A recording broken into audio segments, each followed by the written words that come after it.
உங்கள் தங்கம் வெள்ளி வைர நகைகளை விற்று பணம் பெற நம்பிக்கையான நிறுவனம் மேக்ஸ் கோல்ட். கால் 04454545545. தங்கம்னா காசு, அது விற்கணும்னா மேக்ஸ். இப்போ இந்த தலைவர் 173க்கு யார் டைரக்டர் அப்படின்ற ஒரு பெருங்கேள்வியாக இருந்தது.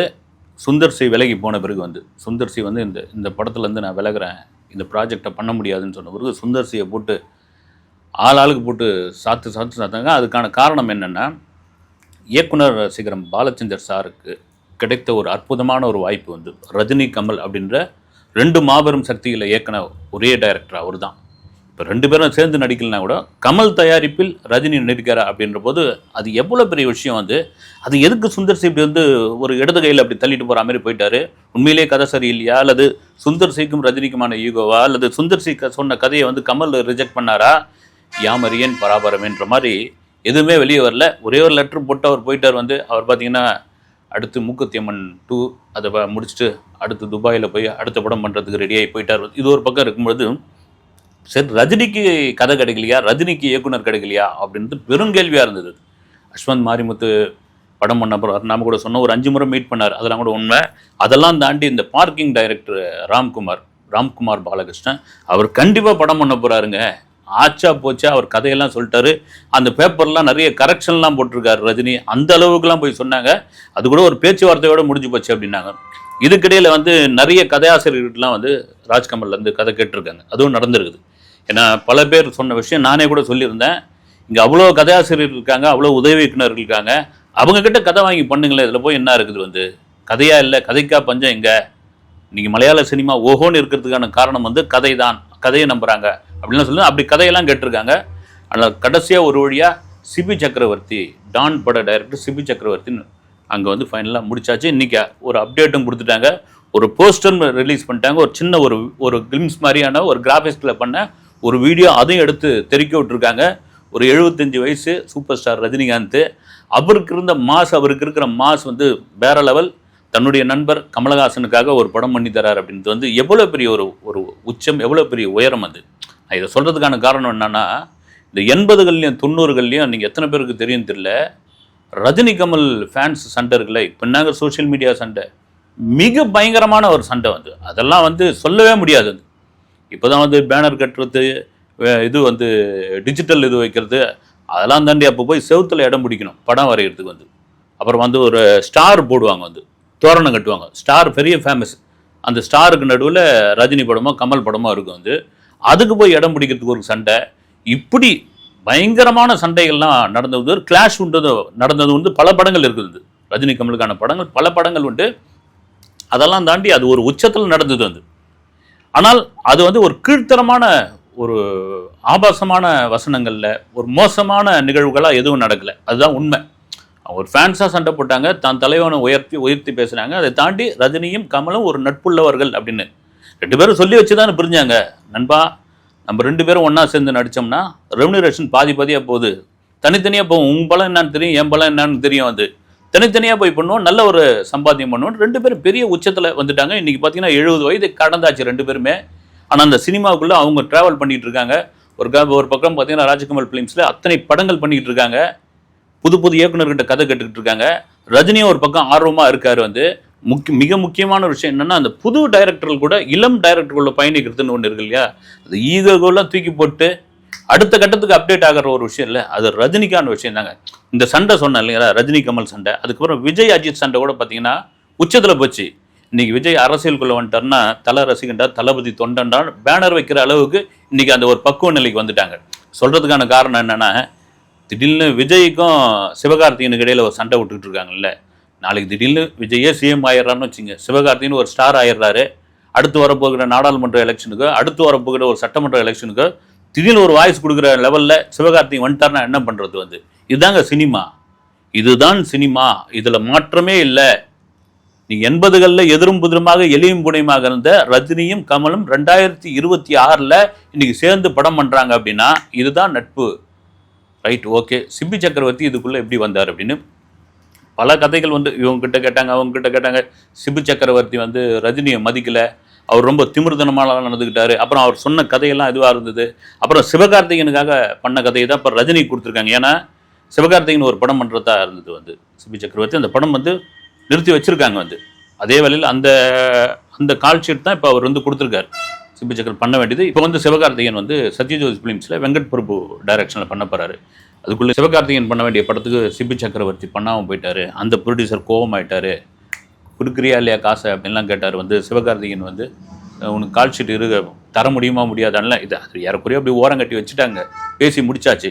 சரி, இதுக்குள்ளே எப்படி வந்தார் சிபி சக்கரவர்த்தி ரஜினி படத்துக்குள்ளே அப்படின்னா ரொம்ப நாள் ட்ராவல் ஆகிட்டு இருக்கு. வந்து ஏற்கனவே கதை சொல்லியாச்சு.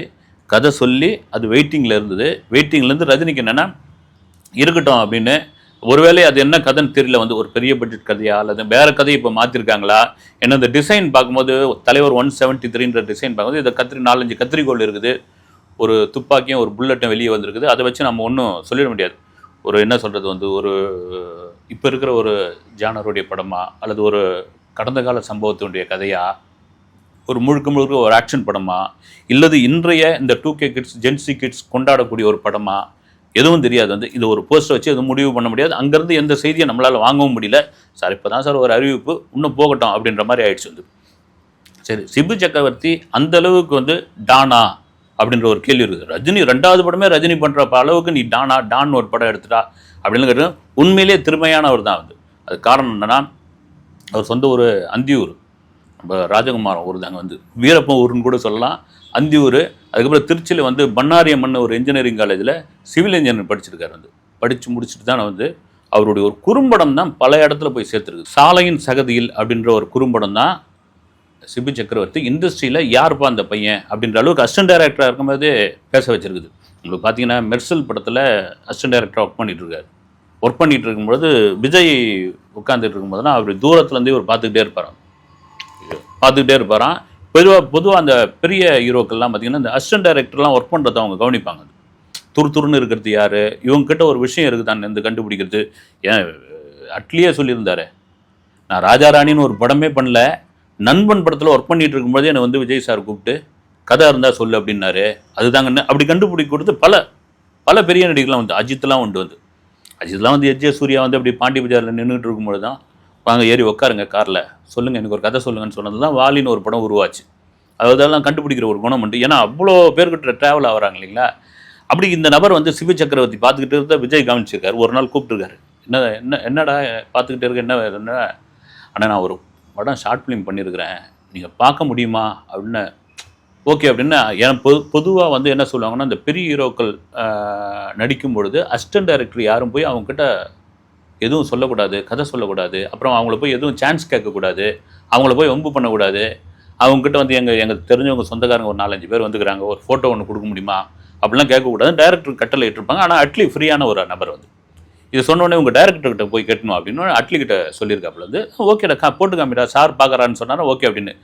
அதுக்கு முன்னாடி வந்து எஸ்ஜே சூர்யா அந்த குறும்படத்தை பார்த்துருக்காரு. இந்த படத்தை பார்த்துட்டு எக்ஸலண்ட்டாக பண்ணியிருக்கிறடா, நீ கண்டிப்பாக விஜய் சார்கிட்ட காமி அப்படின்னு சொல்லி அதை விஜய் பார்த்த பிறகு பாராட்டியிருக்காரு. ஆக்சுவலாக என்னென்னா, டான் படத்துக்கு பிறகு விஜய் கூட தான் வந்து சிபி சக்கரவர்த்தி ஒரு படம் பண்ணுறதா இருந்தது. அது காரணம் இந்த குறும்படம் தான். டானே வந்து சிவகார்த்திகேயனுடைய திரைவாழ்வில் ஒரு முக்கியமான படம். வந்து படம் வந்து பிரமாதமாக ஒரு என்ன சொல்கிறது, ஒரு கமர்ஷியல் படம் தான். அது போகிற போக்கில் போகும். அவருக்கு ரொம்ப முக்கியமான படம். அதன் பிறகு தான் அப்படி வந்து மேலே வந்தார் வந்து சிவகார்த்திகேயன். இப்படி இருந்த நபர் தான் வந்து சிபி சக்கரவர்த்தி. அதன் பிறகு சிவகார்த்திகேயன் படம் பண்ணார். அப்புறம் ஒரு பெரிய கேப் இருந்தது. அப்புறம் திருமணம் நடந்தது. அப்புறம் சிவகார்த்திகேயன் ப்ராஜெக்ட் ரெடி ஆகுமா ஆகாதான் போது ரஜினிகிட்டேருந்து ஒரு அழைப்பு வந்தது. இதெல்லாம் பார்த்துட்டு அவரை படம் பார்த்துட்டு டான் பார்த்துட்டு அதுக்கப்புறம் இந்த குறும்படத்தை பற்றி கேள்விப்பட்டு தான் வாங்க கதை சொல்லுங்கன்னு சொல்லி கூப்பிட்டு கதை கேட்டது. அதை வந்து ஒரு ஹோல்டிங்கில் வச்சுட்டார். வந்து இருக்கட்டும் இது பாட்டுன்னு மற்றது கேட்போம் அப்படின்னு வந்து இதை சுந்தர்சி இது எல்லாத்தையும் சுற்றி வந்த பிறகு ஓகே நீயேவா தம்பி நீயே பண்ணு அப்படின்ட்டு ராஜ்கமல்லையும் அந்த கதையை கேட்டு பிரமாதமாக இருக்குது, நம்ம ஆரம்பிச்சிருவோம் அப்படின்ட்டுக்கிறாங்க. இதை தொடங்கியாச்சு. இதை சொல்கிறதுக்கான காரணம் என்னென்னா, எஸ்பி முத்துராமன் டைரக்டர் அவர்கிட்ட ஒரு தடவை பேசிகிட்டு இருக்கும்போது சொன்னார், வந்து ரஜினியை வச்சு 25 படம், கமலை வச்சு ஒரு 10 படம் டைரக்ட் பண்ணியிருக்கேன். செட்டுக்குள்ளே 2 பேர்கிட்ட நான் போடாத சண்டையே கிடையாது, அப்படி சண்டை போடுவேன். அங்கே யூனிட்டில் இருக்கணும்னா நினச்சிப்பாங்க எஸ்பி முத்துராமனுக்கு ரஜினியோட இதுதான் கடைசி படம். ஒவ்வொரு படத்துலையும் இப்படி போய் ஒரு ஹீரோ கிட்ட சண்டை போடுறாரு, இதுதான் கடைசி படம். கமல் கூட சண்டை போடும்போது அவ்வளோதான், இவர் வந்து கமல் கூட கடைசி படம், இதோட முடிஞ்சு போச்சு இவருக்கு அப்படின்னு நினைப்பாங்க. ஆனால் அங்கே 25 படம், இங்கே 10 படம் பண்ணிட்டேன். அதுக்கான காரணம் என்னென்னா, நாங்கள் சண்டை போடுறதுன்னா அந்த காட்சி நல்லா வரணும், அந்த காட்சிக்கான விஷயங்கள் வந்து சரியாக அமையணும், 2 பேருக்குமான ஒரு டிஸ்கஷன் தான், அந்த சண்டை கூட கிடையாது, ஒரு டிஸ்கஷன் தான் அது. இதுதான் இயக்குனருக்கும் நடிகருக்குமான ஒரு புரிதல் அப்படின்னு சொல்லியிருந்தாரு. இல்லைன்னா இவ்வளோ படம் பண்ணியிருக்க முடியுமா? என்கிட்ட சொன்னது என்னன்னா, சார் இது மாதிரி ரஜினி உள்ளே வரும்போது ரஜினி என்கிட்ட சொன்ன ஒரு விஷயம் என்னென்னா, அவர் எஸ்பி முத்துராமன் கிட்ட ஒரு பக்கம் சிவாஜின்னு ஒரு பெரும் ஆளுமை, நடிகர் திலகம் அப்படின்னு ஒருத்தர் வந்து தமிழ் சினிமாவில் கொடி கட்டி பட்டிருந்திருக்காரு. இன்னொரு பக்கம் வந்து கமலஹாசன் வந்து நீங்கள் எந்த கேரக்டர் கொடுத்தாலும் அந்த நொடியில் தன்னை உருமாற்றி கொள்ளக்கூடிய ஒரு மனிதராக அவர் சினிமாவில் இருக்கார். இதுக்கிடையில் நாம் என்ன பண்ண போகிறோம் அப்படின் போது தான் நான் அந்த ஸ்பீடு, அந்த ஸ்டைலு, அந்த வேகம், அந்த என்ன சொல்கிறது, அந்த அந்த டயலாக் வந்து பயங்கர அடித்து ஸ்பீடாக பேசுகிறது, இதெல்லாம் நான் தான் சார் கொண்டு வந்தேன் அப்படின்னாப்புல. எப்படி ஒரு பிளானிங் இருந்திருக்கு பாருங்க. வந்து இங்கே அதுக்கேற்ற மாதிரியே கதையை வந்து எஸ்பி முத்துராமனும் பண்ணியிருக்காரு. அது ரொம்ப முக்கியமான ஒரு விஷயம். வந்து இன்னும் கூட சொல்லுவாங்க, வந்து சகலகலா வல்லவன் படத்தை பார்த்துட்டு இவரு கோச்சிக்கிட்டாராம் ரஜினி, என்ன சார் எனக்கு பண்ண வேண்டிய படத்தை கமலுக்கு பண்ணியிருக்கீங்க அப்படின்னு. இந்த 6 இருந்து 60 வரை படத்தை பார்த்துட்டு கமல் கோச்சிக்கிட்டாராம், என்னங்க வந்து நான் பண்ண வேண்டிய படத்தை வந்து ரஜினியை பண்ண வச்சுருக்கீங்கன்னு. இதுதாங்க ஆரோக்கியமான ஒரு விஷயம். அது இந்த ஆரோக்கியம் தான் தொடர்ந்து இருக்குது. எதுக்கு சொல்ல வரேன்னா, இந்த கட்ட சிபு சக்கரவர்த்தி சொன்ன இந்த கதையை எஸ்பி முத்துராமனிடம் சொல்லி ஒரு ஒப்பீனியன் கேட்டிருக்கார் ரஜினி வந்து. அதுதான், ஏன்னா எஸ்பி முத்துராமன் ரஜினிக்கான, எஸ்பி முத்துராமன் கமலுக்கான அந்த பாண்டிங் இருக்குல்ல, அந்த தொடர்பு இருக்குல்ல, இன்றைக்கி வரைக்கும் இருந்துக்கிட்டு இருக்கு. இது எத்தனை பேருக்கு தெரியும் தெரியல. ஒவ்வொரு தீபாவளி டைமில் இப்போ கொடுக்குறதெல்லாம், இப்போ போகிறதெல்லாம் நினைக்கிறேன், ஒவ்வொரு தீபாவளிக்கு முன்னாலும் ரஜினி அவங்களுடைய மனைவி போய் எஸ்பி முத்துராமன் அவர்களை பார்த்துட்டு அந்த புத்தாடை கொடுத்துட்டு அவங்க வீட்டுக்கு நேரடியாக போய் ஆசீர்வாதம் வாங்கிட்டு வருவாங்க. ஏவிஎம் காலனியில் இருக்குதுன்னு நினைக்கிறேன், ஆவச்சி ஸ்கூல் பின்னாடி. அதன் பிறகு தெரிய ஆரம்பித்து வெளியே வந்து பயங்கர கூட்டம் வர ஆரம்பிச்சு. இந்த டைமில், இந்த நாளில் வந்து ரஜினி வந்துடுவாருன்னு சொல்லி பயங்கர கூட்டம் வர ஆரம்பிச்சு. எஸ்பி முத்துராமனே, வேணாம் ரஜினி, நீங்கள் வேணாம், வந்து இங்கே ஏன் உங்களுக்கு வந்து அது ப்ராப்ளம், எனக்கு ஒன்றும் கிடையாது, நீங்கள் அங்கேருந்தே எனக்கு ஒரு ஃபோனில் ஒரு வாழ்த்து சொல்லுங்கள், அதுவே போதும் அப்படின்றாப்புல. அதுதாங்க ஒரு இயக்குனருக்கும் ஒரு ஹீரோவுக்குமான, அது எவ்வளோ காலம் பாருங்கள், வந்து கிட்டத்தட்ட நான் 45 வருஷத்துக்கு தொடருதுன்னா அந்த பந்தம் தான். இப்போ இருக்கிற இயக்குனர்கள் ஹீரோக்கெலாம் அந்த பந்தம்லாம் இருக்கா இல்லையான்னு தெரியல. அதனால தான் ரஜினிலாம் சூப்பர் ஸ்டாராக இருக்கார், அவர் பார்த்தீங்கன்னா கலைஞானியாக இருக்கார் ஒரு பக்கம். வந்து இல்லை, எஸ்பி முத்துராமன் வந்து ஒரு முக்கியமான ஒரு விஷயம் என்ன சொன்னார்னா, இந்த ரஜினியோடைய பெருந்தன்மைன்னு ஒன்று இருக்குல்ல, பெருந்தன்மைக்காண்டி அவர் வந்து கணிக்கிற ஒரு விஷயம் அது, இல்லை அது விட்டு கொடுக்குற ஒரு தன்மை. அதாவது எஸ்பி முத்துராமன் முதல்ல இயக்குன படம் வந்து கனிமுத்து பாப்பா. அந்த படத்துடைய ஹீரோக்கள் யாருன்னா ஜெய்சங்கரும் முத்துராமனும். 2 பேரும் பீக்கில் இருக்காங்க. 2 பேர் கால் ஷீட்டும் அவ்வளோ வந்து குதிரை கொம்பான கால் ஷீட்டு வந்து. அப்போ என்ன பண்ணுறாரு எஸ்பி முத்துராமன், இவங்க கால் ஷீட்டு பல படங்கள் கொடுத்துருப்பாங்களே, அதனால் வேகமாக எடுக்கிறான். அப்போ ஜெய்சங்கர் வந்து சொன்னாரான், சார் ஏன் வேகமாக எடுக்கிறீங்க, நீங்கள் எடுங்க ஸ்லோவாக. இல்லை ஜெய், உங்களுக்கு அங்கே அந்த படம் வெயிட் பண்ணிட்டு இருக்கு, இந்த படம் வெயிட் பண்ணி, ஒரே நாளில் 5 கால் ஷீட்டில் நடிக்கிறவர். அப்படி இருந்த நபர் அந்த கனிமுத்து பாப்பா ரிலீஸ் டைமில் அந்த தயாரிப்பாளருக்கு ஒரு பிரச்சனை வந்தபோது பாதி சம்பளம் தான் வாங்கிட்டாராம் ஜெய்சங்கர். அது இண்டஸ்ட்ரியில் ஜெய்சங்கருக்குள்ள ஒரு பெரிய மதிப்பு. இப்போ என்ன ஆகிப்போச்சுன்னா, முரட்டுக்கால படம் வந்து ஏவிஎம்மில் தொடங்குறாங்க. ரஜினி வந்து ஹீரோ, ரஜினி வந்து பெரிய மாஸில் இருக்கார். ஏவிஎம்மில் என்ன பண்ணுறாங்க, ஜெய்சங்கரை வில்லனாக போடணும் அப்படின்னு முடிவு பண்ணுறாங்க. அவர் வந்து இதை விட பெரிய ஹீரோ. ரஜினி படத்தில் வில்லனா எப்படி வந்து, ஏங்க தென்னகத்து ஜேம்ஸ் பாண்ட் அவர். அப்போ எஸ்பி முத்துராமன் போய் கேட்கும்போது ஜெய்சங்கர் சொல்கிறாராம், சார் உங்களுக்காக நான் நடிக்க வரேன் அப்படின்னு. இதை ரஜினி கேட்டுட்டு செட்டுக்குள்ளே எனக்கு என்ன மரியாதை தருவீங்களோ அதை தாண்டி ஒரு படி மரியாதை ஜெய்சங்கர் சார் கொடுக்கணும்.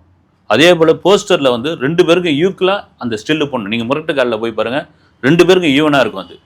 அதே போல் அவர் தான் சீனியர், அவருக்கு தான் எல்லா மதிப்பும் அவருக்கு தான் கொடுக்கணும் அப்படின்னு சொல்லி செட்டுக்குள்ளே ஜெய்சங்கர் வந்தாலே ஒரு எழுந்து நின்றுடுவாராம். அவர் ஜெய்சங்கர் வந்து சொல்லுறான், இப்போ நீ பெரிய ஆள், பெரிய நடிகர் உட்காரணும். இல்லை சார், நீங்கள் உட்காருங்க சார் அப்படின்ட்டு எஸ்பி முத்துராமன் என்கிட்ட சொன்னது. இந்த பண்பு தாங்க வந்து, இந்த பண்பு நன்றி மறவாத ஒரு குணம் இருக்குது பாருங்கள். இதுதான் ஒரு உச்சத்தில் கொண்டு போய் வைக்கும். அந்த உச்சத்தில் இருப்பவர்கள் 2 பேர் இன்றைக்கும் வந்து தமிழ் சினிமாவில் வந்து கமலஹாசனும் ரஜினிகாந்தும். அவங்க 2 பேரும் சேர்ந்து ஒரு படம் அப்படின்றது வந்து எவ்வளோ பெரிய விஷயம். அதில் வந்து சிபு சக்கரவர்த்தி அந்த படத்தை பண்ணுறாருன்னு போது வாழ்த்துவோம், வரவேற்போம். அந்த படத்தினுடைய அடுத்தடுத்த அப்டேட்டில் உங்களை சந்திக்கிறேன். நன்றி, வணக்கம்.